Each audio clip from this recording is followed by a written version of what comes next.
한 뉴욕주에서 한 6시간 운전을 해가지고 가서 잘 보고 왔습니다.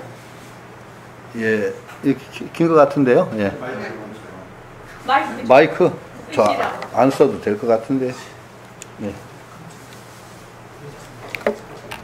젊은 사람은 괜찮고. 아니, 젊은 사람은 안 돼. 저기 스위치 올리십시오.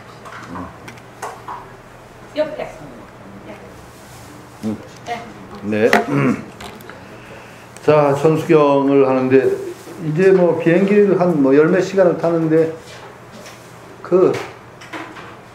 자다 눈 몇 번 떴다 감았다면 한국에 온다고 하지만은, 그래도 하는 게 저는 다란이가 익숙해서 다란이를 많이 합니다. 눈 감고 있을 때는 쭉 다란이, 이제 천수다란이죠.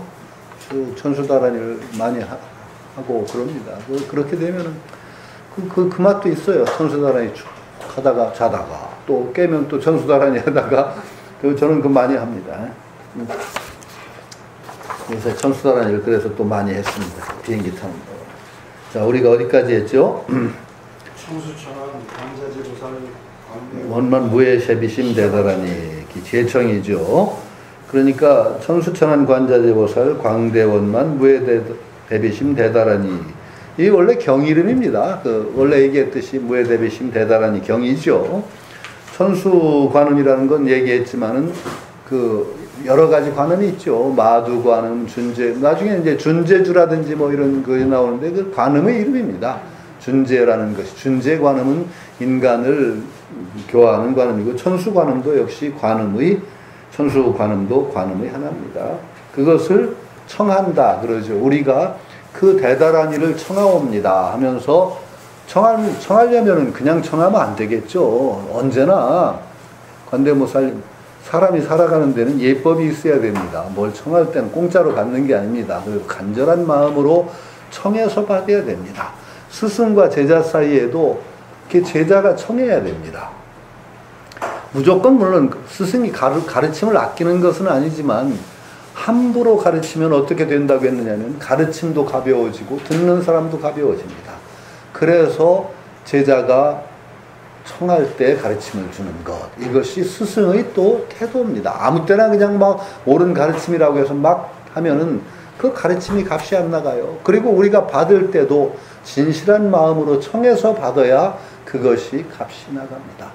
뭐 질문이 좋다 뭐 이래서 질문을 장려한다 그러지만, 저는 질문 함부로 하는 제자들은 굉장히 싫어합니다. 저한테 질문했다가 엄청나게 혼난 제자가 있습니다. 대학원 수업을 하는데, 이제 대학원 수업은 한 5명을 놓고 수업을 합니다. 그러니까 원전 같은 걸 읽고 이렇게 토론하고 수업이죠, 대학원 수업.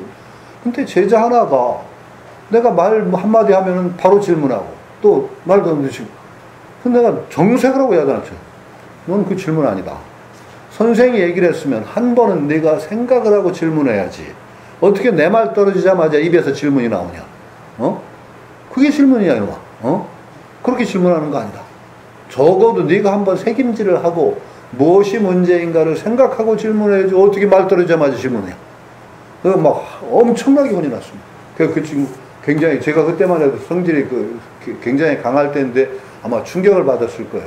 제가 그래서 모진 짓을 좀 많이 해서 요즘 반성을 많이 합니다.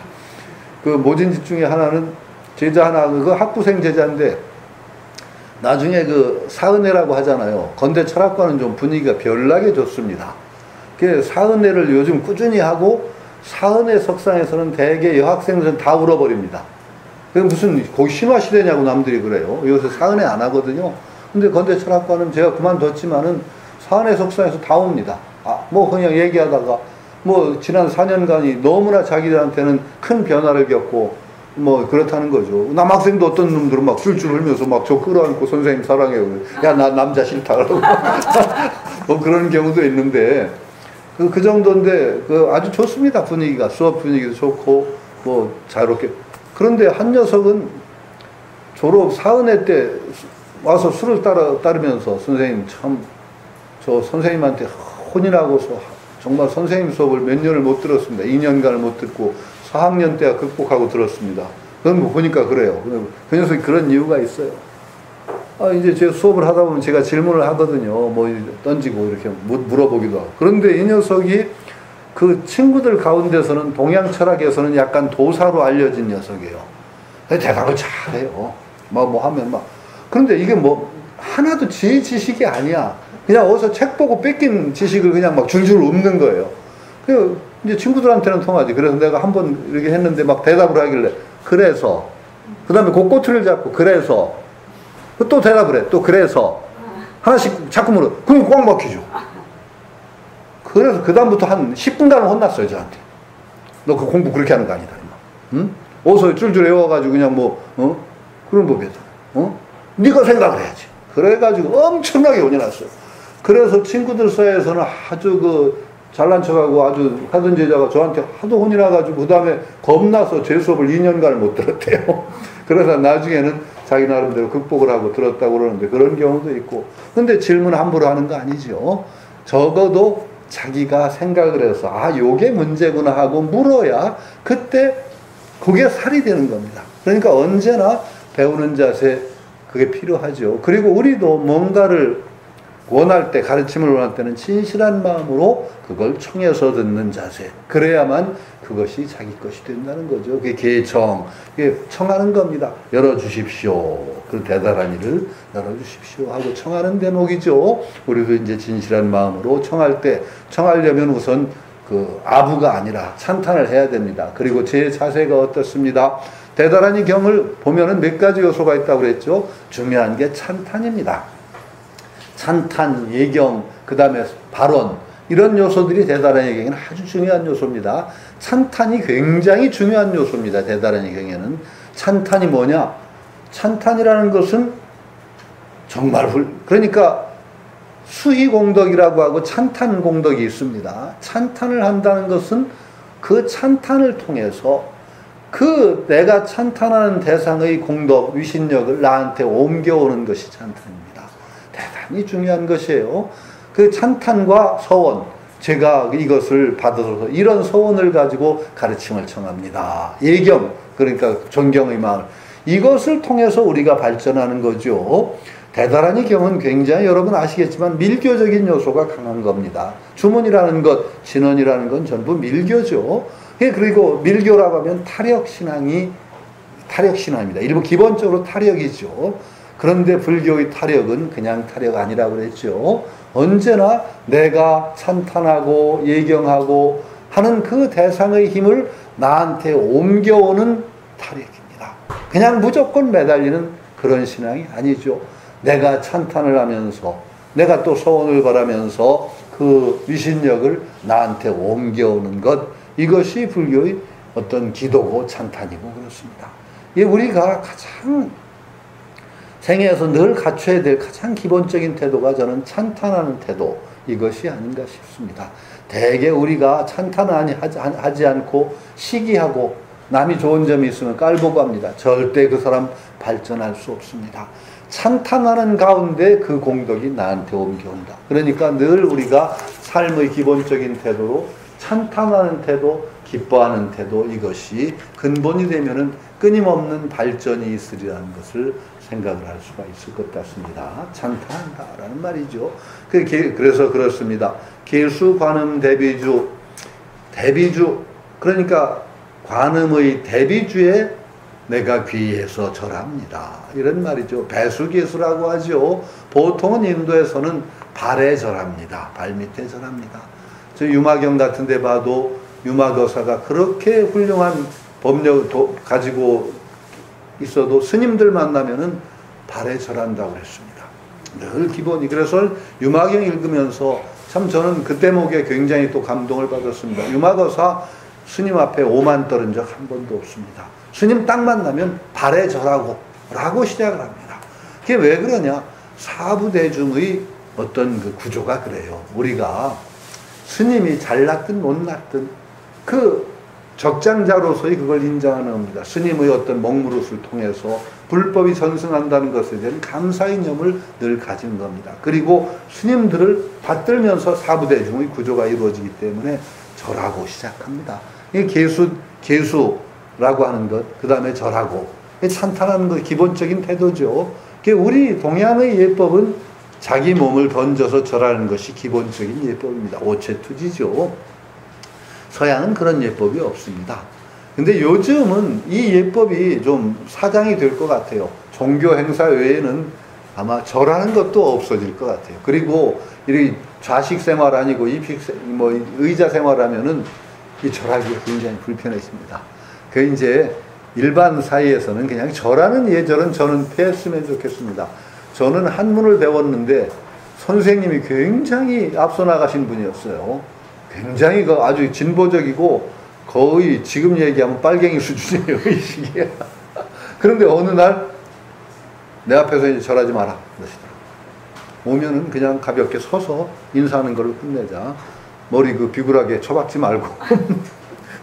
그래가지고 저는 그 선생님 앞에는 이제 그 뒤로는 절을 안 받으셨어요. 그러다가 고지식한 제자가 선생님이 괜히 그러시는 거겠지 하고 절을 했다가 엄청나게 혼이 났어요. 내가 싫다는데 왜 하는 거야? 그래가지고 내가 허례로 그러는 거 아니다. 지금 세상이 변했으니까 변한 대로 하자. 저는 변한 대로 하자. 그건 참 좋은 말입니다. 요즘 세상에서는 절하는 예법이 거의 부처님 앞에 절하는 거 외에는 별로 쓰일 데가 없지 않을까 그런 생각을 합니다. 그러나 정말 공손해지면은 머리를 땅에다 댄다는 것, 오체, 그 다음에 머리를 땅에 대는 예법이 가장 지극히 공경하는 그 마음을 표현하는 예법이라고 할 수 있겠죠. 대비주에 절합니다. 그 다음에 원력, 홍심, 상호심.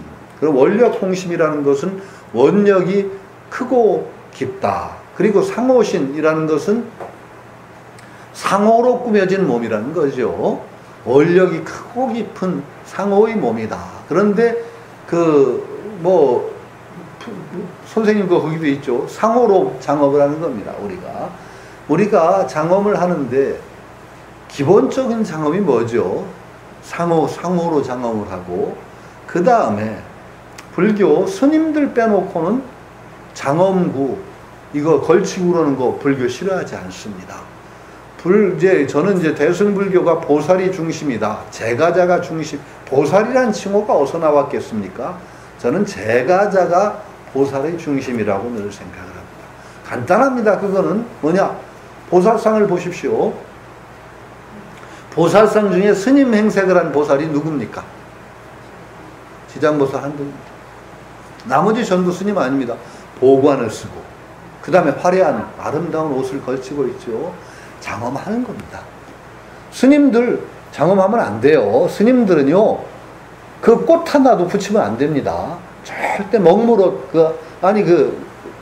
가사 그거 외에는 스님들한테는 허락이 되지 않습니다. 분소이라고 하죠. 그것도. 그래서 유마경 보면 어떤 얘기가 나오죠. 처녀가 꽃을 뿌리죠. 처녀가 꽃을 뿌리는데 스님 옷에 달라붙잖아요. 꽃이. 보살들 옷에는 꽃이 다 떨어지는데 그래서 스님들이 그거 떼려고 난리를 부리다가 또 혼나는 얘기가 나오죠. 왜 떼려고 그러느냐? 그런 거 장엄하면 안 됩니다. 스님 옷에는 꽃을 붙이면 안 됩니다. 그러니까 떼려고 그러죠. 그러니까 떼려는 마음이 또 하나의 어떤 걸림이 되고 그래서 혼나는 대목 나오는데 보살은 전부 장엄합니다. 그리고 보관 쓰고 장엄하고 아름다운 모습 갖추는 거 굉장히 필요한 겁니다. 세상에서. 불교는 그런 거 싫어한다? 그런 생각하지 마십시오. 남에게 아름다운 모습을 보여주는 거 굉장히 중요한 일입니다. 남에게 취해서 아주 싫은 모습 보여주는 거 그게 좋지 않은 겁니다. 그게 기본적인 화장을 해야 되는데 너무 화장을 떡칠하면 안 되겠지만 요새는 상호 한국 여자들 때문에 아주 염라대왕이 골치 아프다는 얘기도 하죠. 출구한 대로 들어오질 않아가지고 도대체가 그냥 확인이 안 된다는 거죠. 그건 좀 심하죠. 그런데 장엄을 하는데 가장 기본적인 장엄이 뭐냐? 상호장엄이죠. 상호장엄. 상호라는 게 뭐예요? 30 이상 80종호라고 할 때 상호입니다.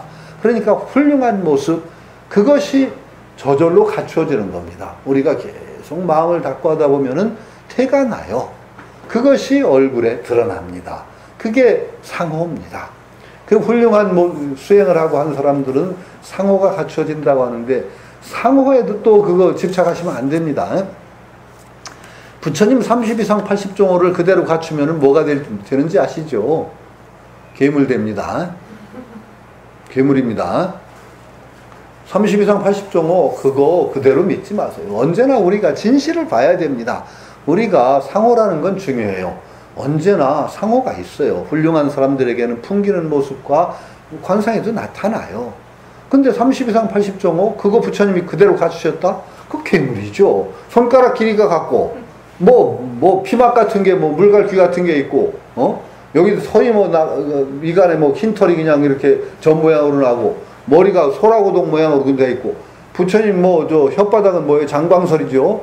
혀를 쭉 뽑으면 어떻게 된다고 그랬어요? 얼굴을 덮는다고 그랬습니다. 혀가 장광설. 거기다 성기까지 하면 완전히 괴물이죠. 부처님 성기는 마음장이라고 하죠. 완전히 괴물이 나옵니다. 그거는 그 당시 전설로 회자되던 겁니다. 그걸 부처님이 그대로 갖추셨다? 부처님 괴물 만드는 짓이죠. 그리고 상호라는 거 잘 생각하셔야 됩니다. 정상 6개다. 살상투가에도 돋아났다. 그거 아닙니다. 그 상호 분석을 하면 바로 나옵니다. 살상투가 아니라 일종의 초기 불상을 보면은 머리 묶은 거예요. 거기다 이렇게 머리 묶은 터번식으로 이렇게 해서 우리나라 상투 비슷하게. 그게 나중에 살상투로 변화가 됩니다. 그래가지고 30 이상 80종가 정립이 되는데 그거 그대로 갖추는 거 아닙니다. 그러니까 그 시대에 뭔가 덕인이면은 대개 덕인이면 팔이 길고 귀가 어떻게 이런 모습들이 과장이 되다 보면은 그런 모습들이 나오죠. 그리고 초기 불전에는 감남나계상이 없습니다. 부처님 머리카락이 또르르 뭉쳐가지고 구슬처럼 된 거, 그거 헬레니즘 영향 나오고 나서 불상의 머리카락이 그렇게 되지, 처음부터 불상의 머리가 그런 적이 없습니다. 그러니까 상호는 우리가 바르게 봐야 됩니다. 그런데 그 상호들이 또 유래가 있습니다. 뭔가 덕인의 모습들에, 덕이 있고 그런 사람들에게는 그런 비슷한 모습들이 조금씩 또 있는 거예요. 왜? 살상투 같은 건 뭐냐면은 공부를 많이 하고 화두를 든다든지 하면은 이 정수리가 솟아나는 느낌이 옵니다. 여러분 그런 느낌 못 받으셨어요? 정수리가 이렇게 여기 연골이 여기 봉합이 안 된 데가 있어요. 여기가 솟는 분들이 많습니다. 이 공부 많이 한 분들은. 그래서 이게 뿔로 머리가 이렇게 올라오는 분. 그러니까 부처님같이 훌륭한 분은 아마 그것이 솟아오르다 못해서 상투처럼 올라왔을 거다. 그래서 살상투가 되지 않았나 하는 그런 생각을 합니다. 그리고 미간 백호, 백호 같은 거는 이 삼매 상태 보면 여기 제3의 눈이 생긴다고 하는 말도 있습니다. 미간에 굉장히 어떤 그런 것이 오는 경우도 있다 그래요. 혹시 여러분들 겪어보신지 모르겠어요. 그것이 아마 상징화 되다 보면 흰 털로 이렇게 상징화 되지 않았을까. 그런 생각을 합니다. 하여튼 그런데 상호라고 하는 것은 그런 어떤 훌륭한 모습이고, 불상의 모습이라는 건 뭐냐? 그 시대에 가장 멋있는 모습이 불상이 된 겁니다. 요즘에는 너무 이제 옛날 걸 그냥 불상을 따라하기 때문에 그게 반영이 안 되는데, 불교가 융성하던 시절은 불상 조성에 그 시대의 가장 훌륭한 모습을 불상에 반영을 합니다. 그래서 재밌어요. 용문 석굴 같은 데 한번 쭉 가다 보시면, 용문 석굴이라고 해서 낙양 근처에 있죠. 가면 거기 측천무가 세웠던 큰 불상이 있습니다. 굉장히 큰 대불이 굉장히 크죠. 근데 그 불상의 모습은 아마도 측천무의 모습을 본땄을 거라고 얘기가 됩니다. 그러니까 세계 불상의 모습은 다 다릅니다. 그 지역에서 가장 훌륭한 모습을 불상으로 우리가 모시는 거죠. 그렇게 생각하시면 됩니다. 요즘에도 이제 불상이, 사실은 저는 그게 필요하다고 봅니다. 요즘에 이 시대의 예술 정신을 모은 그런 불상을 만든다면 우리가 가장 이 시대의 훌륭한 아름다운 모습을 불상에 반영하게 될 겁니다. 이게 상호입니다. 그리고 수행을 하다 보면 상호가 저절로 형성이 됩니다. 자연스럽게 형성이 되는 그 상호. 그러니까 장엄 가운데 가장 훌륭한 장엄은 보배라 이런 장엄이 아니라 상호 장엄입니다. 그리고 상호는 기본적으로 마음의 반영이 상호로 드러나는 그 장엄이 장엄의 으뜸이다라고 말할 수 있을 것 같습니다. 불상 얘기했으니까 제 꿈 하나 말씀드렸죠. 불상, 정말 저는 걸어다니는 부처님 모시는 그런 절을 만들어야 돼요. 제가 좀 부처님께 불경스러운 말씀입니다. 맨 불상이 안진뱅이 불상밖에 없어서 불교가 안진뱅이 불교가 됐다. 제가 그렇게 얘기합니다. 부처님이요, 평생 돌아다니신 분이거든요. 우기, 건기, 결제 같은 거요. 꼭 결제를 꼭 하고 싶어서 꼭 한 건 아닙니다. 왜? 움직이기가 힘들어요. 우기 같은 데 오면. 그래서 한 군데 안거를 해야 돼요. 그래서 안거하고 그래서 했지, 부처님 생애를 보세요. 평생 돌아다니셨어요. 그냥 물론 명상하고 좌선하는 거 중요하죠. 그러나 부처님의 그 활동적인 모습이 전혀 드러나지 않아요. 그러다 보면 불교가 그 상에서 배우는 겁니다. 불교는 쭈그리고 앉는 종교. 이렇게 된다는 거, 이거 문제가 있습니다. 불교 굉장히 활동적인 종교입니다. 그리고 부처님 포교선을 보세요. 포교하라고 했잖아요. 다니라고 했잖아요. 이 정신이 불교가 사라져버렸어요. 그러니까 저는 걷는 불상 모시고, 그래서 이 시대의 저를 만들어야 된다는 겁니다. 이 시대의 정신을 총집결해서 가장 훌륭한 예술을 모으고, 예술가도 이 시대 최고 예술가를 동원해서 최고 첨단 장비 동원해가지고 그냥 막 무슨 뭐 요새 홀로그램으로 불상 만들고 그래가지고 정말 이 시대의 저를 하나 저는 만들고 싶어요. 그럼 얼마나 멋있겠어요. 불상도 너무 전통이라는 건 전통 나름대로 의미가 있습니다. 그거 보존해야 됩니다. 그러나 요즘 젊은이들은요, 어떤 젊은이들은 절에 가면 두렵대요. 겁난대요. 뭔가 무당집 같고 칙칙하대요. 그런 젊은이들이 있거든요. 그러면은요, 그 의식 바꿔야 됩니다. 절의 형식? 정말로 어떤 그 절을 쭉 소개하면서 이 중에 절이 아닌 것은 하면서 몇 개 그림을 놔주고 골라보라고 하면은 엉뚱한 거 이거 절이 아니라고 골라요. 근데 그거 절이거든요. 인도 절은 저 태국 같은 데 이런 데 가서 우리 절하고 전혀 달라요. 절 형식이. 굉장히 달라. 인도 절은 뭐 석굴사원이 많고, 이게 그 기와집 해가지고 이렇게 된 절은요, 중국하고 일본하고 한국밖에 없어요. 중국 절은 또 달라요, 그것도. 그러니까 이 절 형식이 이렇게 돼야 된다? 이거, 불교는요, 무상이잖아요. 잠시도 머무르지 않는 종교예요. 그런데 왜 이 불교가 이렇게 머물러야 됩니까? 그러니까 바꿔야 됩니다. 그러니까 이제 부처님 상호도 이 시대의 부처님을, 정말 아름다운 부처님 우리가 만들어야 되는 거예요. 꼭 부처님 한 모습으로 할 거 없어요. 우리 시대의 가장 멋진 모습, 우리가 본받고 싶은 모습, 이것을 불상으로 만들어야 되죠. 그 상호신. 그러니까 관세음보살의 상호. 관세음보살은 대개 자비를 중심으로 하기 때문에 여성성으로 묘사가 되지만 전혀 성을 초월한 분들이죠. 그러니까 그 상호신. 그러니까 찬탄을 하는 겁니다. 천비장엄 보호지. 그러니까 상호 가운데 이제 관세음보살이 지금 천수천안을 찬탄하는 거니까 천개의 팔뚝으로 모든 중생들을 보호하신다.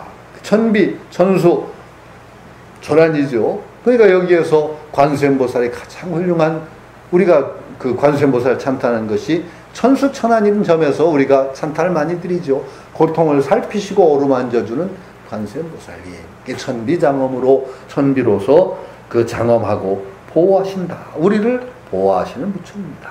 라고 얘기하는 거죠. 그런데 제가 천수경을 얘기할 때 처음에 얘기했죠. 천비. 이 천비를 우리에게 옮겨와야 된다는 겁니다. 적어도 천비 안 되더라도 관세음보살의 하나의 손이라도 되고자. 그러니까 우리가 천수경을 읽는 자세가 한편으로 간절하게 가피를 바라는 마음이 있어야 됩니다. 간절한 가피를 염원해야죠. 우리가 이제 그 선하는 분들이 좀 오만한 것이 있습니다. 내가 뭐 깨닫고 죽어도 내가 살고, 맞죠? 그러나 한편으로는 끊임없이 자기 부족하고 나약하고 그것에 대한 자각이 있어야 합니다. 끊임없이 그 가피를 바라는 마음, 이것을 갖는 것이 기본적인 태도죠. 우리가 요즘에 오면서 참으로 저는 스스로 한편으로 굉장히 약한 존재라는 것에 대한 그 어떤 것이 가슴을 칩니다.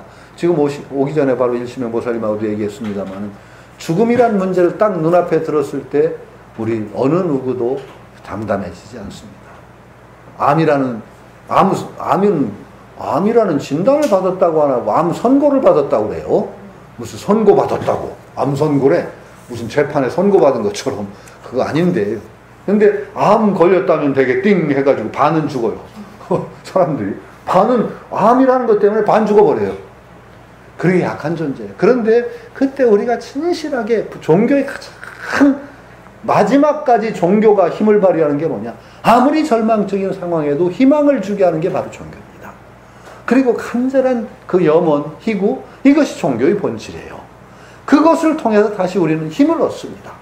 우리가 험하고 이 험한 세상에서 그 간절한 그 가피력에 대한 어떤 염원, 희구. 이것이 약한 게 아니에요. 그것을 놓치지 않고 가진다는 것 자체가 우리에게 하나의 희망이고 우리의 힘인 것입니다. 그때 포기하지 않고 간절한 염원을 가지고 희구를 한다는 것 자체가 우리에게 관세음보살의 한편으로 위실력이 옮겨오는 거예요. 그래서 그렇게 염원을 가지면서 한편으로는 내가 그런 관세음보살의 1000개의 눈 가운데 하나가 되고 1000개의 팔 가운데 하나가 되겠다라는 그런 염원으로 다시 이게 상승이 되죠. 그렇게 되면은 정말 그때 진정한 또 힘이 나오게 되죠. 관세음보살의 천손에 무슨 재앙이 붙을 일 없어요. 그렇죠? 여러분들은 그런 분들이에요. 그러니까 그 역할을 하는 그런 존재로 새삼스럽게 간절한 어떤 가피력을 바라는 데서부터 그런 어떤 천수천안 가운데 하나의 눈이고 하나의 손이고자 하는 그런 데까지 쭉 승화가 되는 거. 그러니까 가장 훌륭한 종교라는 건 뭐냐? 종교는 저는 이제 뭐 기복불교다 뭐 그래서 뭐 야단치고 그러는데 저는 하나 나쁠 것이 없다고 그래요. 왜? 우리가 기복에서 시작하는 거예요. 기복에서 시작해요. 가장 어려움을 가피력을 바라고 거기에서부터 열려나가는 위로 자꾸 열려나가는 통로가 있느냐 없느냐의 문제지. 종교가 갑자기 뭐 네가 부처야, 그 부처되면 다 끝이야, 이렇게 해서 종교 안 돼요. 절대 안 돼요. 근데 열리는 통로가 있느냐 없느냐의 문제예요. 열리는 통로가 없이 거기에 꼭 묶어 놓으면 이게 사교예요. 쉽게 얘기하면 사람을 노예로 만들어버려요. 사교가요, 효험은 더 좋아요. 여러분 무시하지 마세요. 사교 효험이 훨씬 좋아요. 왜? 그냥 그것만 하면 된다. 모조리. 불교는 오히려 헷갈리게 해. 네가 바로 부처라느니 뭐 어쩌고 극락세계가 멀리 있냐? 네 마음속에 이러면 극락세계가 저기 있단 말이야 하면 마음속에 있단 말이야. 헷갈려. 근데 사교는 그런 거 없어. 그냥 이거 좋으니까 하나면 다 해결해. 기독교가 빨라요. 복 받고 싶으면 빨리 복 받으려면 기독교 하세요. 그게 아니 저는 정말이라고 그래. 그거 그냥 매달리면 끝인데 뭐. 불교처럼 헷갈리게 안 하고. 그런데 문제는 잘못하면 그게 꼭 맥혀서 사람 자체를 노예를 만들어버려요. 왜? 위로 향상하는 통로가 열려있잖아요. 불교는 끊임없이 위로 통로를 열어줘요. 그래서 나중에 정말 간절한 희구를 통해서 나중에 내가 관세음보살 그 위실력을 받아오는 이런 통로를 열어줘요. 내가 부처로 되는 통로가 열리는 겁니다. 이 통로가 굉장히 중요한데, 그러나 가장 기본적인 마음은 간절한 희구, 이게 종교의 기본입니다. 우리가 가만히 보세요. 우리 모두 허무의 바다에 떠 있습니다. 우리가 앉은 자리가 어디예요? 여러분 든든한 바탕 위에 앉아 있다고 생각하시죠? 어떤 바탕 위에 앉아 계세요? 허무의 바다입니다. 죽으면 어디로 갈지 확실하게 아세요? 보셨어요? 안 보셨잖아요. 그렇죠? 확실한 진리라고 하는 거 여러분 뭐 하세요? 근본적으로는 허무입니다. 참으로 무서운 허무의 바다 속에 거기에서 우리는 간절한 참 의지처라고 하는 것이죠.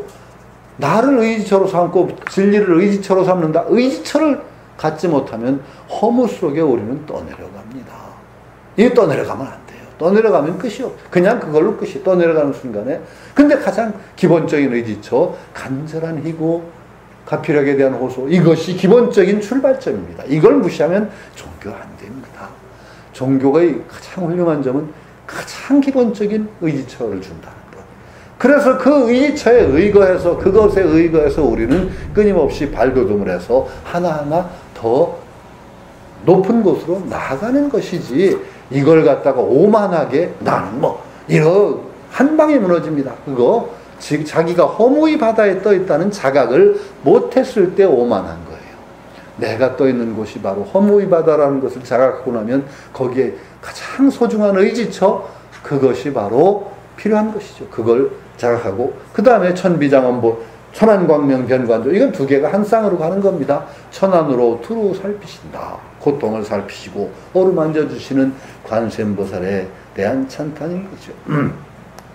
그 다음에 송영만, 무의심내 기비심, 하염없는, 진실어중 선미로, 무의심내 기비심, 진실어중 선미로, 진실어중 선미로라고 하는 건, 이건 밀교적인 방편이 깃들어. 진실어라는 건 보살님의 말씀 하나도 진실치 않은 말씀이 없어요. 그러는 가운데 또 거기에 미러를 베푸신다라는 것은 진언이라든지 다란이라는 것을 통해서 우리가 속히 정말 그 진리밭에 들어갈 수 있는 비밀한 키워드를 넣어주신다는 거예요. 이 밀교를 여러분들은 이제 밀교적인 가르침, 저는 밀교를 잘 몰라요. 잘은 모릅니다. 근데 몽골 가서 밀교에 대한 어떤 그 기본적인 거 배우고 가르침은 들었지만 밀교는 저는 정확하게 제가 밀교에 대한 이해가 없습니다. 정확한 밀교에 대한 이해는 없어요. 그런데 불교의 가장 마지막 형태 두 개가 밀교하고 선종입니다. 아주 극단적으로 다른 것 같죠. 선종은 중국적인 불교입니다. 그래서 모든 뛰어넘어 일초직이 열애지 않은 정말 직지인심 견성성부라는 거기로 들어간 게 선종이죠. 가장 불교의 어떤 신앙적인 타력적인 면모를 가장 벗은 게 선종이죠. 밀교는 거의 끄트머리 거의 극단입니다. 반대입니다. 모든 어떤 주력이라든지 어떤 위실력, 가피, 대일열애가 그 어떤 타력 신앙의 궁극에 있는 게 또 밀교죠. 딴트리즘, 비밀스러운 힘. 그런데 이 궁극에 있는 두 가지가 또 통한다고 봐요. 진원이라든 이것을 어떻게 볼 것이냐. 이게 참 여러 가지가 있는데 그거 헛소리다. 그런 거 아니에요. 정말 우리가 진원 행자가 된다는 것, 그 진원이라는 것 속에 우리 일념을 모을 때 바로 손하고 다름이 없어요. 바로 그 진원하는 그 한 마음에 모든 마음을 모르고 진원 행자라는 건 그런 거예요. 거기 진원을 외우는 자와 듣는 자가 일치가 되는 그 진원 수행을 통해서 선 수행과 똑같은 삼매를 얻어낼 수가 있다는 거죠.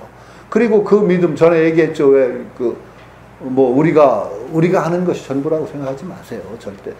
이제 우리가 과학적인 믿음이라는 것은 이것이 전부다라고 하는 순간에 모든 믿음은 맹신이 됩니다. 늘 열려 있어야 돼요. 부처님 말씀 중에 제가 가장 좋아하는, 부처님을 좋아하게 된 동기 중에 하나가 뭐냐. 부처님 뭐라고 하셨는지 아세요? 이것이 진리다라고 말하지 말래요. 부처님은 절대로 그것은 진리에 대해서 옹호하는 태도가 아니다. 부처님 뭐라고 말씀하셨어요? 나는 이것이 진리라고 믿는다 라고 말하라고 했어요. 굉장히 무서운 말이에요.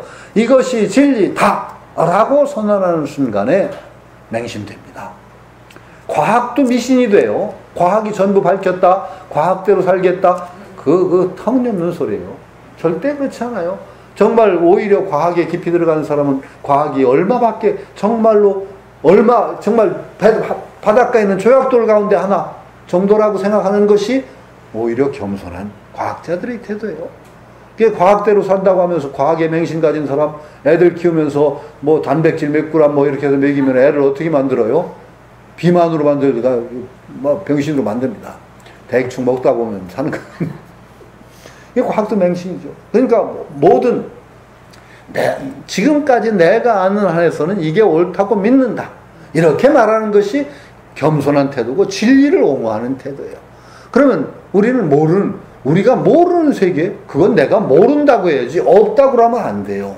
없다고 하면 안 돼요. 내가 모르는 거예요, 그건 남겨둬야 돼요. 저는 우리가 예찬하는 불보살 전부 실존할 가능성이 있어요. 왜냐하면은 우리가 많은 사람이 염원하면은 어떻게 되겠어요? 없던 실체도 생겨요. 100만 명이 하나의 신을 믿어보세요. 없던 신은 하나쯤 만들어질 거예요. 저는 그렇게 믿어요. 안 그렇겠어요? 만들어집니다. 우리 정신적인 힘이 얼마나 큰데요? 100만 명이 하나의 신을 진실로 존재한다고 딱 믿어보세요. 그날부터 없던 신 하나 생길 겁니다. 그리고 그 신이 힘을 좀 쓸 겁니다, 아마. 세계는 그런 거거든요. 그러니까 우리가 관세음보살님이 참 중생을 위해서, 우리 중생들이라는 건 지금 얘기했지만 정말 오탁악세라고 했고 참 힘든 세상이거든요. 그때 정말 비밀스러운 방편을 심어주시는 거예요. 이 진언을 통해서. 그 괴로움을 해결해 나갈 수 있다. 딱 주셨을 때 그거에 대한 진실한 믿음을 가지고 진실하게 부를 때 그것을 통해서 무한한 힘을 얻어낼 수가 있다. 진실어중 선밀어 무의심 내기비심, 무의의 마음 가운데 자비의 마음을 일으킨다 라고 하는데, 왜 무의를 얘기하느냐? 자비심을 그냥 무의를 바탕으로 하지 않은 자비심을 일으키면은 그걸 자비라고 안 하고 뭐라고 하느냐? 애견이라고 그럽니다. 애견. 사랑의 자, 볼견자. 그 자비가 아니라는 거예요. 왜냐면 애착이야. 탐착이야. 그걸 애견자비라고도 부르기도 해요. 자비를 붙여서 애견대비, 애견자비 이런 말을 쓰기도 해요. 사실은 애견과 자비는 둘이 아닌데 진정한 자비는 그게 아닌데 애견이 많아요. 우리가 자비라고 생각하는데 많은 경우가 애견이에요. 애착과 탐착이 붙은 사랑이라고 표현하는데 그게 자비하고 동떨어진 애견이 많아요. 불교에서는 사랑 애자가 그렇게 좋은 의미로 쓰이는 경우가 별로 없어요. 그 12연계에서도 뭐죠? 무명행식, 명색유기, 촉수, 애가 있잖아요. 애가 모든 다른 종의 사랑 그러면 되게 좋다는 생각하는데 불교에서는 애자는 뭐예요? 애착, 탐착을 애라고 합니다. 무의심이 바탕이 안 되면 어떻게 되느냐? 애착이 됩니다. 탐착이 됩니다.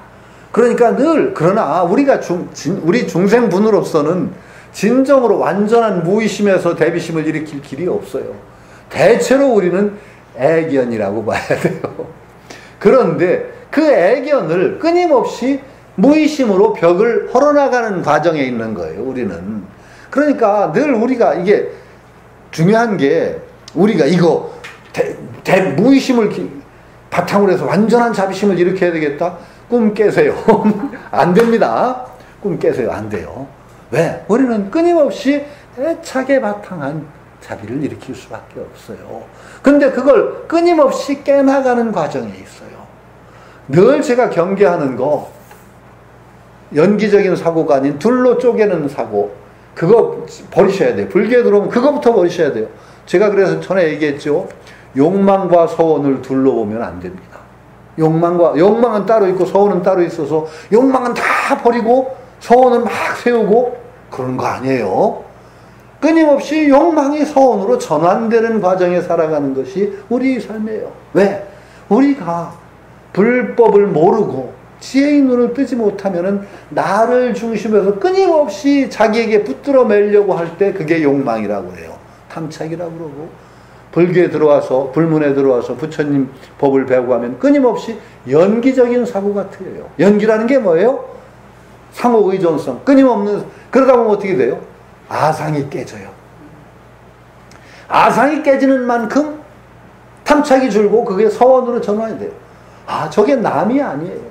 남이라고 생각할 때 남이 아니라는 걸 알게 되거든. 정말 남이 아니죠. 우리가 나라는 존재, 나 찾으려고 이제 마음 들여다보는지 제발 그만해요, 이제. 들여다봐도 잘 안 나오거든요. 나 찾는 가장 쉬운 길, 내 주변 보면 되거든요. 내 주변을 봐서 내 주변에 되게 어떤 사람들이 모여 사나 보면 그게 나거든요. 도둑놈 속에 끼어 있으면 지가 잘나봤자 착한 도둑놈 정도밖에 안 되거든요. 그렇게 보면 돼요. 그러니까 연기적인 사고, 그러니까 내면을 들여다보는 거 중요하지만은 끊임없이 주변이 나라는 생각을 해야 돼요. 주변이 나. 여러분 그만큼 나거든요. 여러분들이 웃는 모습이 바로 나의 행복이에요. 그렇죠? 한 며칠 전부터 여러분들이 저를 괴롭혔다거든요. 모르시죠? 이번에 보림선언 가서 주제넘게 또 뭔 얘기를 해. 그죠?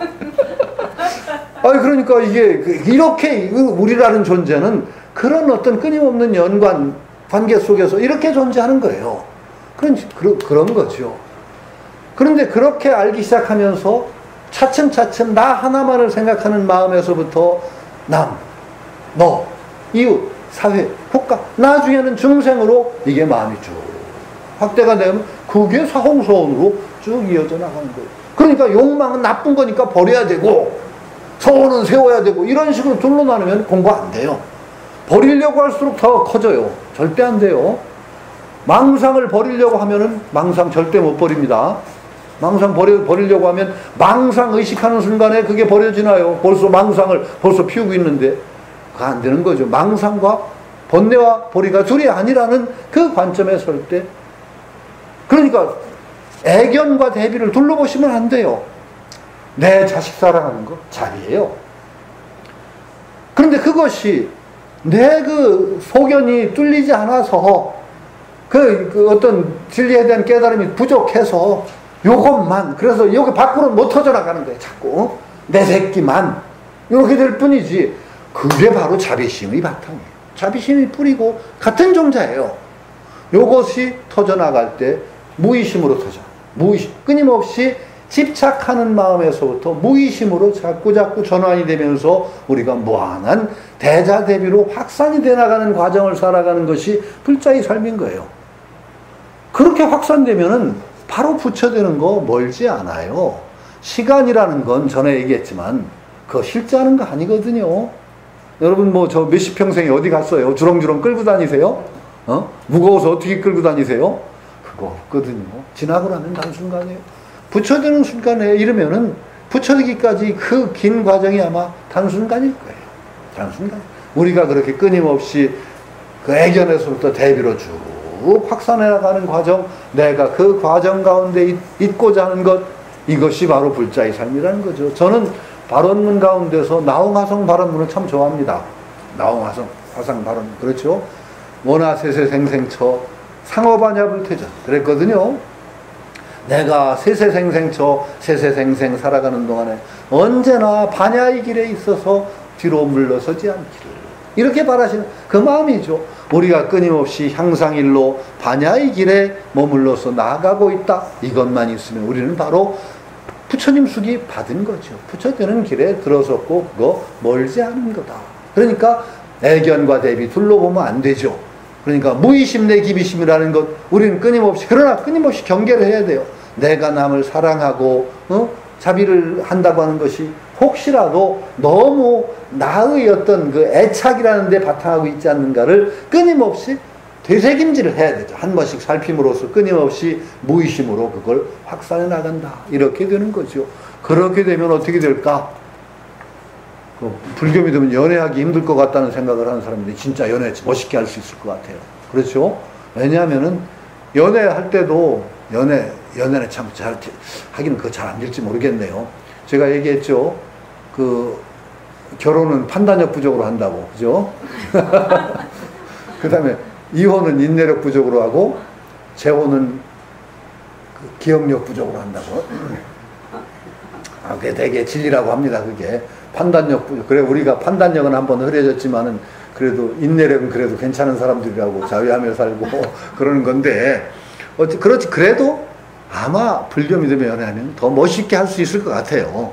왜냐하면 끊임없이 그 자기 집착을 좀 줄이면은 정말로 그 사람을 생각하는 마음으로 이게 전환이 될 수 있을 것 같거든요. 저는 그 참 반성은 많이, 저는 가만 생각하면 집착도 엄청나게 강하고 이게 지금도 강해요. 강했던 사람인 것 같고, 그게 제일 그것 때문에 고통받은 건 우리 애들이죠. 참 남들한테는 사람 좋다는 소리를 좀 들었는데 우리 애들한테는 그렇게 못하고 얼마나 모질게 굴고 어떡똑똑하게 굴었든지 아주 젊은 시절에 저는 아주 공포의 아빠, 아주 공포의 말르기도 삐쩍 말라가지고 눈썹부터 진한 놈이 그냥 하면은 그냥 애들이 발을 떨고 그랬죠. 그런데 그게 제가 참 반성을 많이 하죠. 참 못된 애비였다는 걸 반성하게 된 계기 중에 하나가, 한번 애들한테 화를 확 내고 승질을 내다 갑자기 반성이 된 거야. 내가 진짜 애들을 위해서 이러는 건가? 제가 잘 되기를 바라면 이렇게 하면 되는 거 아니지 않는가? 갑자기 그런 생각이 들었어요. 그러니까 내가 지금까지 애들한테 막 잘하라고 나무라고 한 게 아니라 걔들을 생각한 게 아니라 내 성질풀이를 한 게 아닌가? 이 생각이 번쩍 들면서 갑자기 그냥 굉장히 부끄러워지더라고요. 그러니까 그게 바로 애견에서부터 조금 벗어나는 거예요. 그게 나 중심으로 했던 거지. 애들한테도 나 중심으로 요구하고 막 야단치고, 그것이 진정으로 제가 변하기를 바라면은 이렇게 하면 안 되는 거 아니야. 그게 바로 열린 거죠. 애견이 조금 저는 깨졌다고 생각해요. 그렇듯이 사람과 사람 사이의 사랑에서도 애견이냐 대비냐 요게 깨져나갈 때 자꾸 좋아지고 자비로 확산되는 거 아닌가, 이런 생각을 하게 되는 거죠. 그러니까 애견과 자비가 둘 아닙니다. 어떤 깨어남에 깨매 의해서 끊임없이 애견에서부터 대비로 우리는 확산되는 그런 삶을 살고 있다. 이렇게 보시면 되겠습니다. 무의심 내기 이심. 그러나 끊임없이 제가 제 아픈 경우, 저는 그래 참 애들한테 할 말이 없어요. 가끔가다 제 아이들이 이제 성인이 됐으니까 지들끼리 형제들이 모이면은 어떤 때는 맥주 한 잔을 지들끼리 하면서 옛날 얘기를 하고 그럴 때는 꼭 제 얘기가 나와요. 아빠 그때 너무 하셨죠. 그럼 잘못했다 그러더라고요. 저는 진짜 할 말이 없기 때문에 그건 정말 할 말이, 내가 반성해보니까 쟤들을 위해서보다 내 성질이 못 돼가지고, 그 남들한테는 그게 안 나오는 성질이 애들은 제일 가깝게 느끼니까 나와요. 오히려 제일 가까운 사람한테 제일 통제가 안 되는 거예요. 그러니까 가까운 사람이 안 사람하고 애들이거든요. 거기에 제일 마지막까지 그 못된 성질이 나온다. 그러니까 지금은 저도 많이 반성을 하고, 그래서 그래도 제가 참 위안을 받는 게 있어요. 딸내미가 한 번은 아빠는 진짜 많이 변하셨어요. 많이 변했다는 건 진짜 그건 굉장한 저한테는 칭찬이고, 야 그래도 내가 좀 사람 됐다 소리구나 하는 얘기를 받아들이고 아주 격려를 받고 있죠. 진짜 많이 변했대요. 아빠 옛날 아빠하고는 상상을 못할 정도로. 근데 정말로 그 옛날하고는 여성 호르몬이 많아지는 요즘 눈물도 잘 나오고 아주 이상하게 변했어요. 하여튼 그렇습니다. 무의심 내의비심 속령만족 제구 영사멸제제제. 여러 사람들이 바라는 것을 빨리 만족시켜준다. 만족시켜주고 영사멸제 죄제업 영원히 죄업들을 없애주신다 라는 찬탄입니다. 관세음보살님께서 우리가 바라는 것을 바로 주신다는 거죠. 이거 진심으로 믿고 기도해야 되는 겁니다. 기도는 제가 뭐라고 그랬어요? 보살님, 불보살님, 째째한 분들 아니라는 거죠. 이미 다 주셨다는 거예요. 속령만족제 이미 다 주셨어요. 우리가 기도를 통해서 주신 것을 확인한다고 기도해야 돼요. 자, 없다고 기도하면 어떻게 되죠? 내가 없는 결핍한 존재인 거예요. 언제나 나는 없어, 나는 없어. 아니에요. 이미 가진 존재라고 하고 내가 기도를 통해서 확인한다고 생각할 때 정말로 오히려 기도의 그 효과가 바로 드러나기. 속령만족제이고, 그래 관세음보살님은 끊임없이 우리에게 주시는 분이에요. 이미 다 주셨어요. 이미 다 주셨고 이미 다 우리는 돈으로 받았어. 한 번에 다 받았어. 그건 부처님이 누누이 여러 경전에서 확인하고 계세요. 왜 장자의 비유 있잖아요. 보배 구슬을 가진 그 재산을 모르는 장자의 아들 비유라든지 그런 것과 마찬가지로 우리들은 이미 다 보살님은 다 주신 거예요. 우리가 이런 찬탄과 기도를 통해서 받은 것을 확인해 나가는 과정, 이게 기도예요. 기도를 그러니까 불교의 기도의 특징을 알아야 돼요. 그냥 무조건 매달리고 나는 죄인이고 그러니까 막 달라가 아니야. 그러니까 이미 불보살은 나에게 다 주셨고 이걸 나의 기도를 통해서 확인해 나고 다시 확보해 나가는 과정, 이렇게 해야 기도가 불교 올바른 기도고, 불교는요, 아니 저 기독교 폄하하는 거 절대 아니에요. 기독교의 장점이 있어요. 엄청난 장점이라고 생각해요. 정말로 오히려 불교보다 뛰어난 점에서 뭐냐, 온전하게 자기를 맡기는 거예요. 온전하게 자기를 신에게. 그 온전하게 자기를 맡기는 것이 어떻게 잘 되면은요, 불교의 정말 그 선승과 같은 풍모가 나와요. 온전하게 자기를 다 던져버리기 때문에 정말 온전한 무아가 실현되기도 하고 진정한 기독교의 영성이 올라와요. 요즘 기독교는 그런 거 저는 못 본다고 봐요. 너무 목사부터가 오만해가지고 다 버리고 정말 겸손해야 되는데 겸손한 목사를 보기가 힘들어요. 진짜 목사는 아주 목에다 힘주는 게 목사인가 모르겠는데 아니 뭐 얼마나 심하냐면은 일본에 쓰나미 나니까 신을 안 믿어서 쓰나미 났다고 하는 그런 오만한 목사가 있단 말이죠. 지가 신이요? 정말 나 그래 글까지 썼어요. 당신들이 믿는 신은 자기 안 믿는다고 그렇게 죽이는 신이냐? 그럼 나도 학살 명단에 올라 있냐고. 나 기독교 신자 아니니까 그러면 당신들이 죽여야 될 그럼 그 살해 명부에 나도 올라 있냐고. 내가 글 썼어요. 하도 화가 나가지고. 그 한국에서 누구라 하면 조영기 씨도 그랬고 아마 조호 목사가 그랬어요. 일본에 쓰나미 났을 때. 이런 오만한 그 가짜 예수 비슷한 존재들이란 거예요.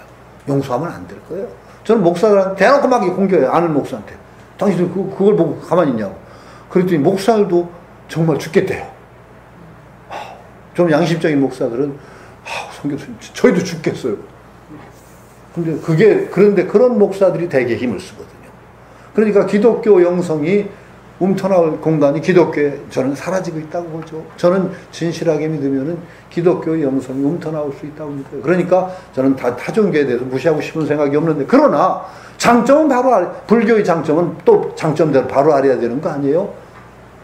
무한한 가능성에서 출발하는 게 불교고, 언제 시에서 출발하는 게 기독교란 말이죠. 그러면 그것들이 가진 장점을 제대로 인식해야지, 불자가 그걸 모르고 기독교식으로 기도한다? 그 죽도 밥도 안 돼요. 그러니까 안 돼요. 그러니까 영사멸죄제죠. 죄업이라는 것도 뒤에 나오는 거. 영사멸죄제업, 영원히 죄업을 없애주신다. 영사멸죄제업도 간단한 거죠. 왜냐하면은 죄업이라는 것 자체가 뿌리가 없어요.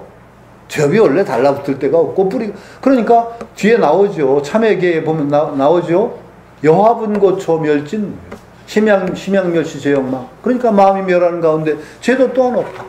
죄가 있다 하는 순간에 죄가 강화되는 경향이 있어요.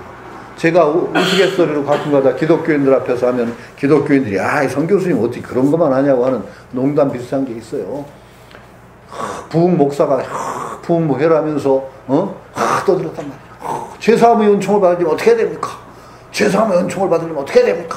막 이제 부흥회식을 떠들더니 뒤에 있던 어린아이가 먼저 죄를 져야 돼요 그랬대요. 맞죠? 예? 맞습니다. 맞죠. 그래서 제가 가끔가다 기독교인 타락시키기 위해서 우리 죄사함의 은총을 받기 위해서 죄를 지러 갑시다 그러면서 술집으로 끌고 갈 때 죄를 져야 죄사함의 은총을 받지 그러면서 제가 우스개로 그러면 아주 기독교인들은 죽겠다고 그러죠. 근데 애들 죄의식 없습니다. 근데 그거 죄의식을 원죄의식이라는 건 그게 기독교 요즘 그런 식으로 하는 게 아니에요. 참 그 조물자 앞에 자기를 온전히 바치 그 의식으로서 죄의식이 나와야 되는데 그걸 자꾸 그냥 죄의식을 때려 받으면은 안 된단 말이죠. 그 불교는 그 점에서는 죄를 한 번에 없애고 그 다음에 점수로 없애나가는 또 과정이 있죠. 그러나 한 번에 없애는 겁니다. 그 참 저는 기독교 선교 영화 가운데 굉장히 재미있게 본 선교 영화가 있어요. 기독교 크리스마스 때 한 20년 전에 봤나 30 지금도 잊혀지질 않아요. 신이 나타난 거예요. 신이 세상에 청소아저씨 비슷한 노인네로 신이 강림을 했어.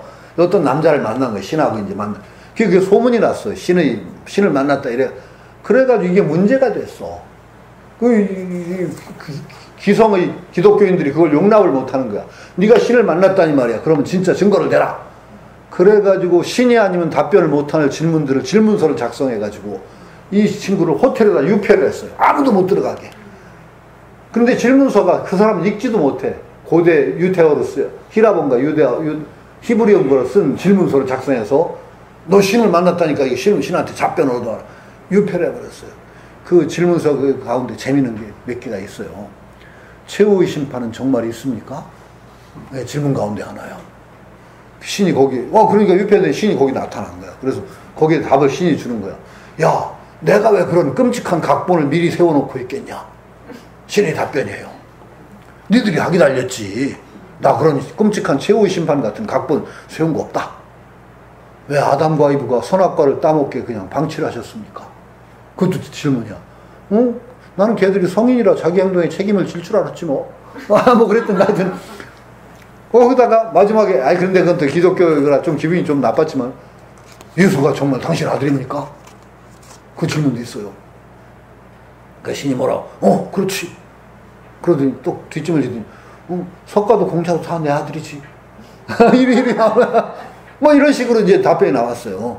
그래가지고 이제 질문서를 그런데 그 사람을 가장 막 공격하고 이 사입이라고 신을 만났다는 이 사기꾼이라고 공격하던 목사가 있어. 부흥 목사. 그런데 걔한테 내가 좀 전해줄 말이 있어야 꼭 가서 전해라. 뭡니까? 그러니까. 그러려면 장사라고 그래. 목사하지 말고. 그게 저는 신의 메시지예요. 이 친구가 나가서 그래 그 부흥회 하는 목사한테 찾아간 거예요. 막 부흥회 하고 있는데 나온 거야. 하는데 뒤에서 그 친구가 신이 당신한테 전할 메시지가 있다고 손을 들고 그러니까 이 부흥 목사는 이용해 먹으려고 이 친구를. 신에게 저한테 전하는 메시지가 있다고 한다고. 그 불러냈단 말이야. 마이크를 똑 들어내. 뭐냐 그랬더니 그러려면 장사라고 합디다. 부흥회가 깽판이 났죠. 그래가지고 제소를 당했어요. 고소를 당해서 재판장에 서게 된 거야. 이 재판을 해야 되는데 증인이 있어야 될 거 아니에요. 증인을 신청하라고 하니까 뭐 신을 증인으로 신청한다고 그러니까 재판장이 이걸 장난하지 말고. 그런데 그 할아버지가 뚝 나타난 거예요. 재판장 뒤에서 토박토박 오더니 사람들이 멍 떴지. 신이라고 나타났으니까. 청소부 같은 아저씨가. 그 재판장은 이제 증인석에 딱 앉았어. 그래서 선설해야 될 거 아니에요. 바이블이 있거든. 그러니까 거기다 손을 딱 얹더니 나의 이름으로. 그렇죠. 신이니까 자기가. 재판장이 하는 거 어이가 없어. 당신이 신이라는 증거를 대보라고. 그러니까 내가 신이라는 거 어떻게 해야 믿을까? 그러더니 재미난 걸로 해볼까? 그러더니 증인석을 톡톡 두니까 트럼프 카드가 촥 늘어서고 톡톡 두니 싹 없어요. 싹 펴졌다. 그러니까 그 재판장이 그거 마술 같은 거 아니냐고. 이건 마술인가? 그럼 안 하던 걸로 한번 해볼까? 그러니 증인석에 딱 일어나더니 재판장이 있고 왜 쪽문이 있어요. 이렇게 미루면 열리는 재판장. 쪽문을 열고 탁 걸어 나가더니 방청석이 가운데 복도 있고 앉아있자. 딱 꺼져버렸어. 신이 사라져버렸어. 그러니 발소리만 타박타박 나더니 주인문이 확 열리더니 사라져버렸어. 그 재판이 끝나버렸어. 뭐 난리가 났지. 그게 중지됐어. 그래서 뭐 이제 재판을 중지하고 녹음 테이프를 트는 거야. 이제 녹취를 하니까 녹음이 하나도 안 됐어. 그래서 재판이 그냥 끝나버렸어요. 그 부흥 목사도 고소 취하하고 겁나서 할 수가 있나. 마지막이죠. 그러고 나서는 그 친구가 마지막 대목이 좀 기억이 나요. 그 친구가 이제 어디 여행을 가는지 개나리 벗지만 하나 딱 짊어지고 여행을 가는데 갑자기 공중전화에 전화가 오는 거야. 공중전화라는 건 걸리기만 하지 오지는 않잖아요. 공중전화 박스에 전화가 쨍 하고 그래서 막 둘러보니 아무도 없어. 그 희한한 일이라 싶어가지고 공중전화 전화를 또 받습니다. 그러니까 신의 목소리가 들리는 거야. 나야 나. 어디 계십니까? 그러니까 바로 옆에 있잖아. 그런데 보니까 옆 공중전화 부스에서 톡톡톡 두드리며 웃고 있어. 신이. 그건 아마 마지막 메시지일 것 같아요. 신은 언제나 내 곁에 가까이 있다. 이런 메시지를 기독교 나름대로 준 것 같아요. 그 영화를 아주 유쾌하게 봤어요. 기독교가 저렇게만 하면 얼마나 좋을까? 참, 그 중에 기억나는 게 최후 심판이 있습니까? 그러니까, 내가 왜 그런 끔찍한 각본 세워놓고 있겠냐? 느드하게 달렸지. 얼마나 유쾌해요? 그렇지 않습니까? 그러니까 기독교에서도 그렇게 제업을 강조한 것도 아마 기독교가 세속의 종교화되면서 약간은 저는 왜곡되지 않았나 하는 생각을 하고 있죠. 그러니까 죄업이라는 거 본래 없다는 것에 의거해야만 없앨 수가 있어요. 진짜 죄업이 정말 있다고 하면 절대 안 없어집니다. 그러니까 관세음보살은 바로 그걸 우리에게 깨달아 주시고 한 번에 죄업을 완전하게 없애주신다라는 거죠. 네, 조금 더 해도 되겠습니다. 제가 죄송합니다. 오늘 1시간쯤 하면 되는 줄 알고 점심 약속을 해놔가지고 천룡중성 농자오 백천삼매 도는 수. 천룡중성이라는 것은 기본적으로 천룡팔부라고 아시죠? 천룡팔부 아세요? 불교를 옹호하는 여러 가지 신장들이 있습니다. 그 중에 수장이 용입니다. 건달바, 나오라, 마오라, 비인, 그 다음에 야차, 그래서 천룡팔부중이 있어요. 천룡이라는 건 그 천룡팔부중을 대표하는 천룡입니다. 불교를 옹호하는 어떤 여러 신들이죠. 그 다음에 중성, 여러 성인들이라는 것은, 중성이라고 하는 건 팔부를 포함해서 모든 성인들, 우리에게 예경할 때, 지심규명례 예경할 때 들어가는 게 뭐죠? 마지막에 서건동진 급아해동 역대전등 제대조사. 그렇죠? 거기 앞에 우리가 절에서 예불할 때가 전부 뭐예요? 부처님, 그 다음에 보살님, 그 다음에 부처님 제자, 그 다음에 우리에게까지 불법을 전해주신 여러 전등조사들, 이런 분들에 대한 얘기, 삼보하고. 그러니까 거기에 중간에 부처님 빼는 부처님과 모든 분들이 충성이죠. 우리에게 이 불법을 전해주신 큰 은덕을 베푼 이들, 그분들이 모두 충성이라고 할 수 있습니다. 그분들이 우리를 보호해 주시고, 백천삼매 도는 수, 100,000가지 삼매를 한 번에 닦는다. 이게 관세음보살의 위실력으로 우리가 닦는 거예요. 진언행을 하는 순간에 늘 마음을 그렇게 먹으셔야 됩니다. 100,000삼매 한 번에 닦는다. 우선은 잘 안 되더라도 마음을 그렇게 먹으세요. 내 마음인데, 그렇죠. 내 마음대로 잘 안 되지만 정말로 마음 먹으면 내 마음대로 돼야 돼요. 그러니까 한 번 마음 먹는 데서 100,000삼매라는 건 뭐예요?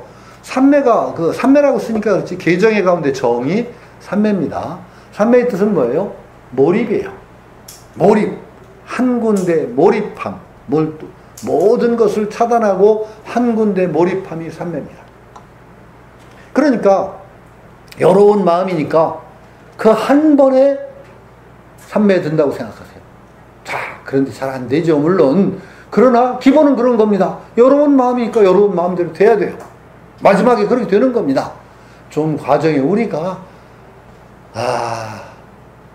이게 경류라는 게 흐름이 있기 때문에 한 번에 끊어지지 않습니다. 절대 끊어지지 않아요. 그건 사실이에요. 그러나 끊으면 또 끊어지는 것이 또 흐름입니다. 생각이라는 것이 끊어지지 않을 것 같죠? 끊으면 끊어져요. 원래 뿌리가 없기 때문에. 망념이 많죠? 끊어집니다. 없애려고 생각하시면 없어집니다. 한번 시험을 해보세요. 잠 안 오고 자꾸 생각날 때 망념을 한번 뚝 잘라보세요. 잘라지나? 뚝 터지듯이 터져요, 또. 또 자르세요. 또 자르면 잘라져요. 그러다가 나중에 잘라져요. 안 잘라지는 거 아니에요.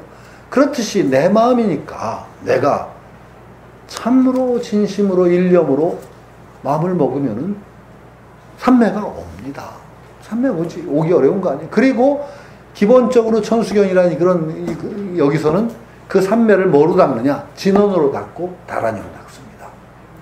그 수행법 가운데 그래서 상당히 좋은 수행법이에요. 진언수행. 연벌수행이나 진언수행이나 다란이 수행이 비슷합니다. 거기에다 온 마음을 모으세요. 그러면은 100,000삼매가 그 하나 가운데 닦여지는 겁니다. 이 삼매 저 삼매가 다 따로 있는 것이 아니라 결국은 한 마음을 오롯하게 모은 데서 삼매가 있기 때문에 100,000삼매가 한 마음에서 닦인다. 이렇게 출발하는 겁니다. 그리고 관세음보살의 위신력은 우리에게 그 100,000가지 삼매를 한 번에 닦게 해주시는 커다란 위신력이 있습니다. 이것을 우리는 믿어 나가는 것이죠. 제가 가봐야 될 것 같습니다. 점심장. 이렇게 너무 빨리 안 나가서 죄송한데 괜찮습니다. 이렇게 나가도록 하겠습니다. 사진만 놔주시죠. 예. 그럼 또 다음 달에 뵙겠습니다.